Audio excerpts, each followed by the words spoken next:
Hoy le dije a la revista Semana que la ley de financiamiento era una bomba atómica contra la regla fiscal. Creo que me quedé corto. Es mucho más que una bomba atómica.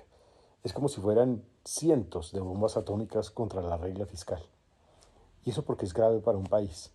Porque la regla fiscal es como un límite de lo que debería ser el déficit de un país y la deuda de un país. Es decir, es un mecanismo que garantiza que un país se administre técnicamente de manera cuidadosa en sus finanzas públicas, en sus ingresos, en sus egresos y en su deuda pública. Pues bien, lo que hace la ley de financiamiento es que flexibiliza la regla fiscal. Dicho de otra manera, permite que seamos más laxos con la deuda y con el déficit fiscal. ¿Qué es lo que dice la propuesta del gobierno? Dice, de aquí en adelante, algunos proyectos verdes, es decir, orientados al medio ambiente, independiente de su valor, no entran ni en el cálculo del déficit fiscal que exige la regla, ni en el cálculo de la deuda que exige también la regla fiscal. Dicho de otra manera, vas a poder gastar en esos proyectos verdes sin ningún control, porque no va a existir el mecanismo que garantice el cuidadoso manejo de la deuda y del déficit del gobierno nacional. Esto, en palabras más simples, es derrochar en verde. La diferencia es que antes se derrocha y ahora se derrocha en proyectos verdes. Y por eso me parece preocupante.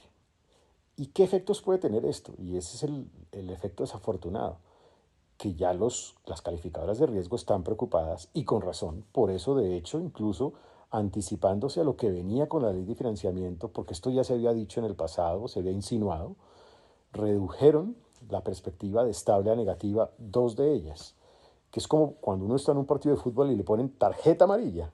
Después de la tarjeta amarilla, adivinen qué ponen, la roja, que significa que le bajan la calificación al país.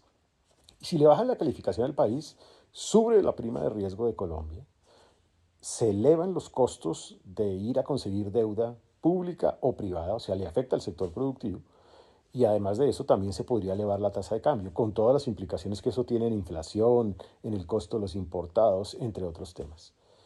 Así las cosas, me parece que solo por ese hecho la ley de financiamiento tiene un problema muy complicado. Entonces alguien dirá, bueno, eliminen eso. El problema si eliminan eso es que es casi el 50% de la fuente de financiación de esa reforma tributaria. Es decir, es muy complicado para el gobierno tomar esa decisión, pero no cabe la menor duda que hay que tomarla.